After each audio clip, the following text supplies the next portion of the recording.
Assalamualaikum warahmatullahi wabarakatuh. Hai semua, perkenalkan nama saya Damar Azani Susanto, mahasiswa dari Program Studi Teknik Elektro Universitas Singapura Bangsa Kerawang. Pada kesempatan kali ini, saya akan melakukan wawancara dengan beberapa narasumber mengenai topik HAM dan demokrasi. Namun sebelum itu, saya akan memaparkan sedikit materi mengenai apa itu HAM dan demokrasi. Langsung saja kita bahas materinya dulu yuk.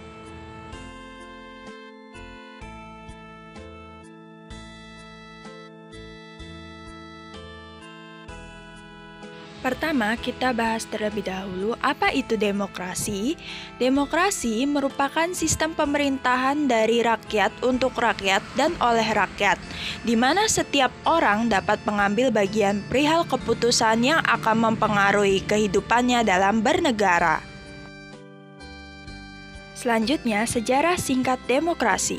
Mulai dari pertengahan abad 5 sebelum Masehi, istilah demokrasi telah banyak digunakan untuk menunjukkan sistem politik yang ada di beberapa negara.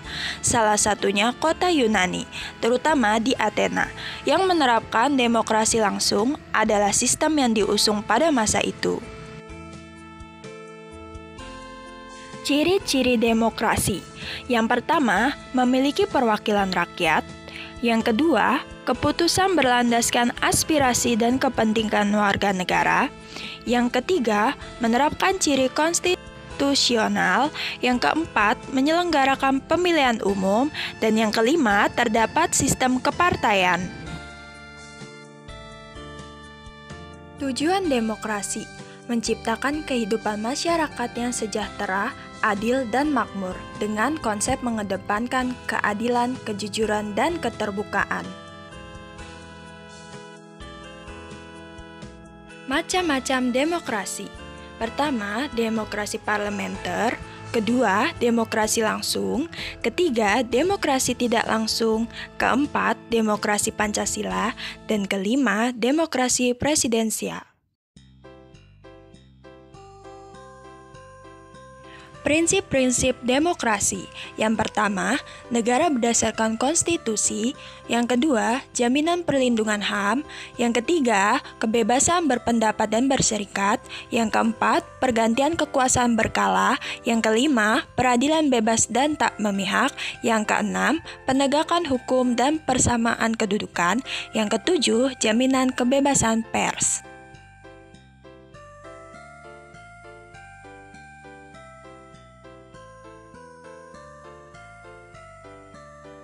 Assalamualaikum warahmatullahi wabarakatuh. Kali ini saya akan melakukan wawancara dengan seorang narasumber mengenai demokrasi. Baik, kita mulai saja. Dengan siapa? Dengan Ramani.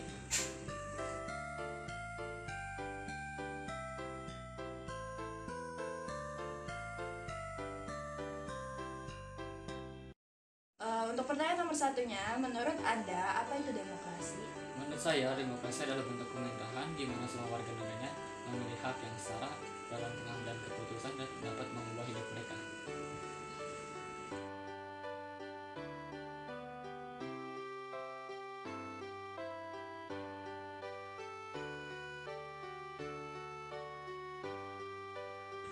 Untuk pertanyaan selanjutnya, sebagai warga daerah sini, kegiatan demokrasi apa sih yang sering Anda lakukan? Untuk kegiatan demokrasi daerah sini yang saya sering lakukan, itu seperti bermusyawarah dengan teman-teman, bermusyawarah dan kumpul bersama tetangga, dan ada beberapa lagi seperti kumpul bermusyawarah dengan RT maupun RW, dan ada kegiatan lainnya juga.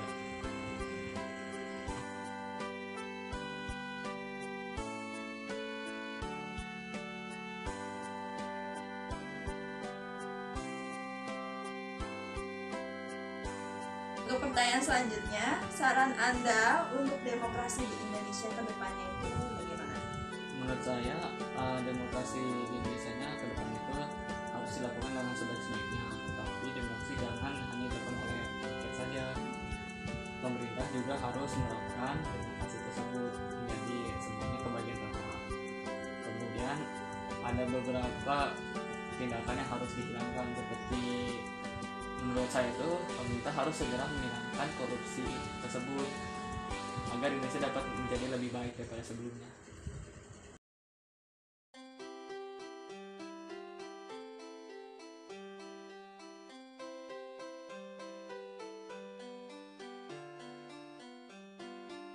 Untuk pertanyaan terakhir, dari diri Anda sendiri, apakah Anda sudah melaksanakan demokrasi dengan sesuai?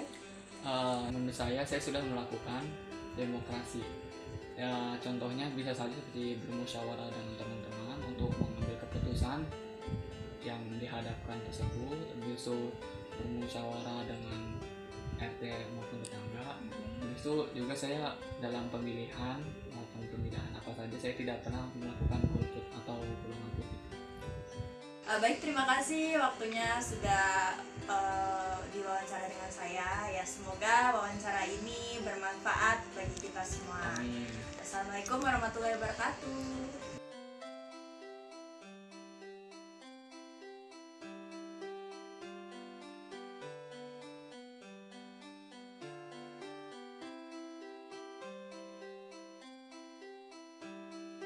Pengertian hak asasi manusia.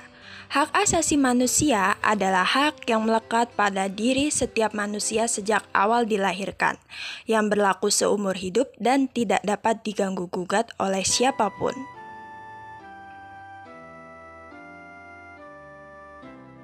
Sejarah HAM.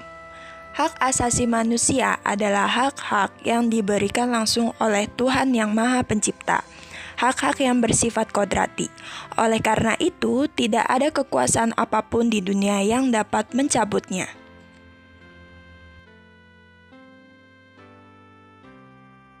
Macam-macam HAM.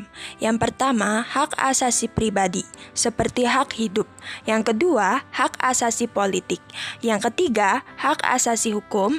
Yang keempat, hak asasi ekonomi. Yang kelima, hak asasi peradilan, di mana seseorang berhak mendapatkan pembelaan hukum dan persamaan perlakuan di hadapan pengadilan. Yang keenam, hak asasi sosial budaya.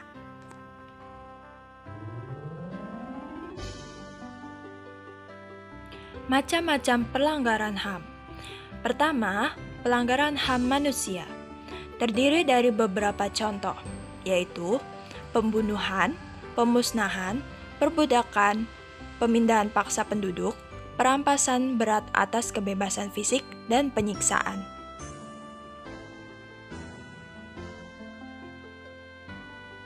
Yang kedua, pelanggaran HAM ringan. Macam-macam pelanggaran HAM ringan adalah sebagai berikut. Yang pertama, melakukan penganiayaan. Yang kedua, melakukan hal yang berakibat dapat mencemarkan nama baik seseorang. Yang ketiga, menghalangi seseorang untuk menyampaikan aspirasinya dengan berbagai cara. Yang keempat, melakukan aksi kekerasan dengan pemukulan.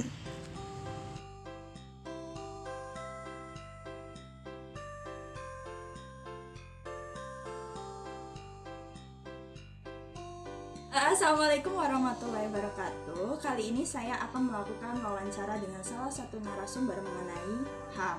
Langsung saja kita mulai. Dengan siapa? Saya Feby Indriani Riawan, usia 18 tahun, status mahasiswi. Oke, baik. Saya akan memberikan beberapa pertanyaan.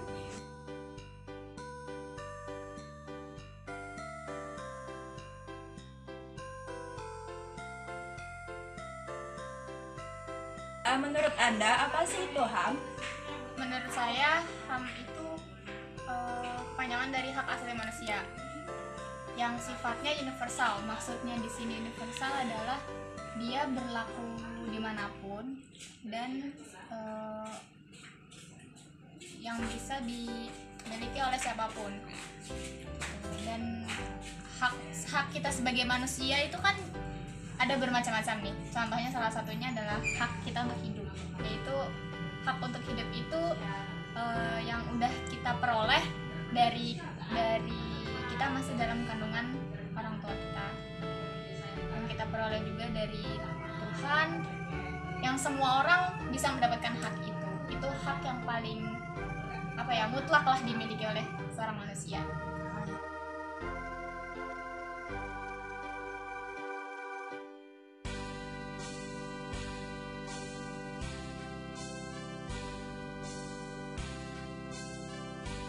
Pertanyaan selanjutnya, apakah menurut Anda pelaksanaan HAM di Indonesia sudah terlaksana dengan baik atau belum? Menurut saya belum. Kenapa? Karena waktu itu saya pernah baca di berita ada seorang nenek, dia dihukum penjara selama 7 tahun karena dia mengambil ketela di kebun tetangganya. Menurut saya itu hukum seperti itu nggak masuk tuh, karena nenek itu cuma ngambil ketela tapi dihukum seberat itu, sedangkan di Indonesia seperti saat ini kan banyak banget korupsi. Tetapi kenapa para koruptor itu dilindungi gitu, hak hukumnya, sedangkan seorang nenek yang tadi yang nggak punya apa-apa, yang samanya manusia, yang juga memiliki hak keadilan, tidak mendapatkan itu menurut saya jadi belum terlaksana dengan baik ya. Belum terlaksana dengan baik, sama sekali belum. Jadi intinya kenapa gitu di negara ini para petinggi yang haknya dilindungi, kenapa manusia-manusia lain, masyarakat lain yang tidak memiliki jabatan, sosialnya rendah, malah hak hukumnya direndahkan.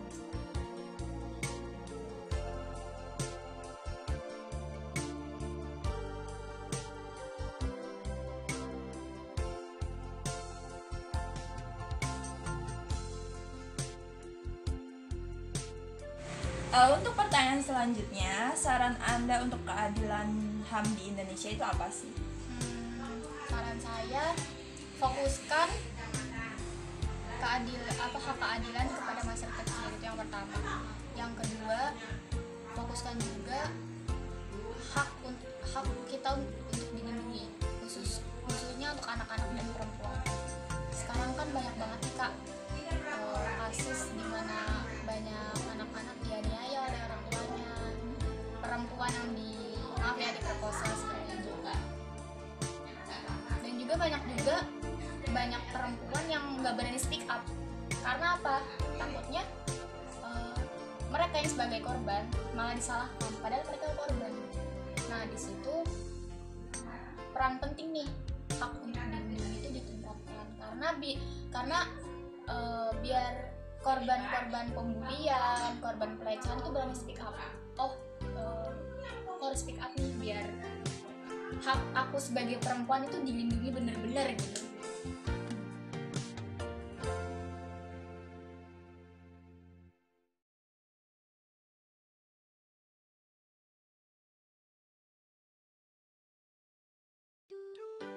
Untuk pertanyaan terakhir, hak apa saja yang sudah Anda dapatkan selama hidup ini? Saya dapatkan hak asasi pribadi, personal grant. Itu maksudnya hak saya sudah mendapatkan hak saya untuk hidup, jelas, itu sudah jelas. Hak mendapatkan kebebasan, terus juga saya mendapatkan hak untuk bergerak, itu juga termasuk hak loh Kak, walaupun kecil. Sekarang umur saya masih 18 tahun, saya merasa saya mendapatkan hak untuk dilindungi. Bukan berarti dilindungi oleh hukum ya, maksudnya dilindungi oleh orang tua, teman sekitar, keluarga. Terus saya juga mendapatkan hak diayomi oleh orang-orang sekitar saya. Seperti itu. Baik, terima kasih atas waktu wawancaranya. Semoga saja wawancara ini bermanfaat bagi kita semua dan menambah wawasan. Akhir kata saya ucapkan wassalamualaikum warahmatullahi wabarakatuh.